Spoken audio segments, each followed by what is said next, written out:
Chào anh em thợ máy nhé. Hôm nay tôi lại tiếp tục chia sẻ cho các bạn cái vấn đề về xe máy, cụ thể là chiếc xe ga đây các bạn nhé. Mời các bạn chú ý theo dõi.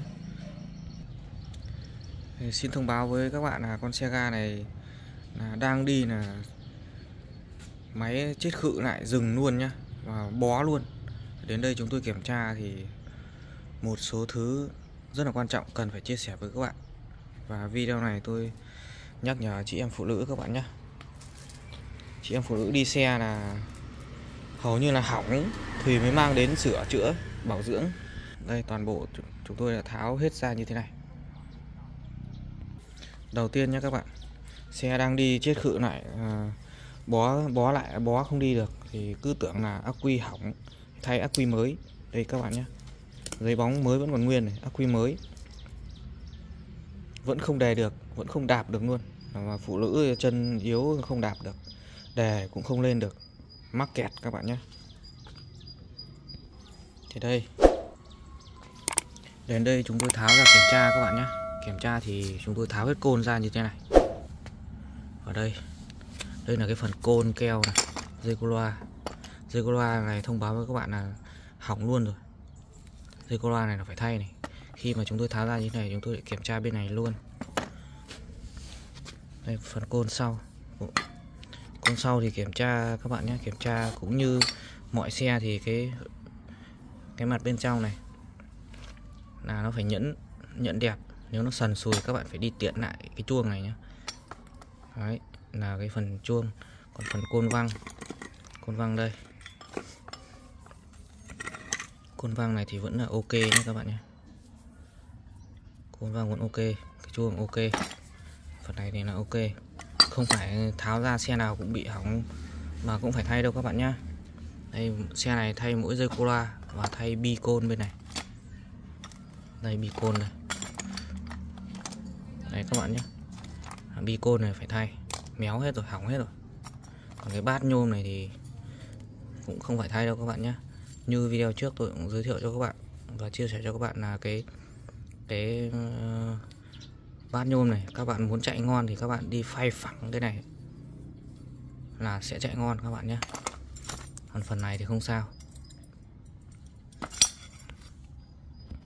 Tiếp theo nữa chúng tôi sẽ kiểm tra đến cái phần máy các bạn nhé. Đến phần máy thì chúng ta kiểm tra dầu máy trước nhé. Chị em phụ nữ đi chúng tôi nghi rất là hay không thay dầu máy các bạn nhé.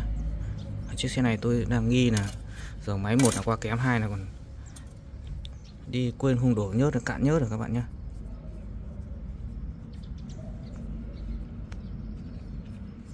Đấy các bạn nhìn này, đúng là như vậy rồi, xả ra không chảy một tí nào. Đây rồi, thì con máy này thôi được, lốt ra, tháo lốt cái này ra các bạn nhé, rất là nguy hiểm này. Ôi rồi các bạn nhìn này, trong này nó thành bột mất rồi. Đây các bạn nhìn này. Đấy. Đấy, xe này chạy cạn nhớt các bạn nhé. Đây, rất là nguy hiểm. Đây các bạn nhìn này, xả dầu ra này, không rõ một tí nào ra các bạn nhé. Đấy, máy này bị bó rồi các bạn nhé. Đấy, đến đây chúng tôi kiểm tra đến cái bước này mới kết luận được rằng chiếc xe này nó bị cái bệnh như thế này. Đó là chị em phụ nữ đi là dầu nhớt không đổ các bạn nhé. Dầu máy không còn giọt nào này. Mà trong đây các bạn nhìn này, trong này nó đây, nó thành cái bột này, thấy chưa? Đây, máy này là hỏng rồi các bạn nhé. Đấy, khuyến cáo và cái clip này tôi quay chủ yếu nhắc nhở chị em phụ nữ nhé, và tất cả mọi người đi xe ga luôn. Tiếp tục sang cái phần bên này thì xe ga nào cũng có cái phớt này và phớt này các bạn nhé.